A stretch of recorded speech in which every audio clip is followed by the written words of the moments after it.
Apat na miyembro ng isang pamilya ang nasawi matapos na makulong sa nasusunog na bahay nitong Huwebes sa Barangay Talon 2, Las Piñas City.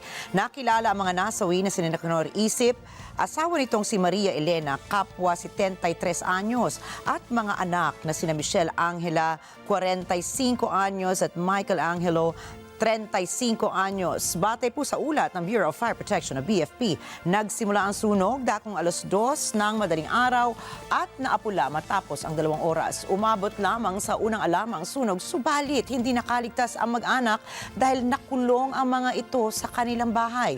Umabot sa mahigit sa 7 milyong piso ang halaga ng ari-arian ang natupok ng apoy habang inaalam pa ang sanhi ng sunog. Samantala, isang malaking sunog din ang naitala sa Barangay San Juan, Malvar, Batangas kaninang umaga. Patuloy pang inaalam ng BFP ang sanhi ng sunog at iba pang detalye nito. Maraming salamat sa inyong pagsubaybay sa Mata ng Agila Primetime. Para malaman ang matatag, matapang at matapat na mga balita, ay i-follow lamang at mag-subscribe sa AtNet25 TV.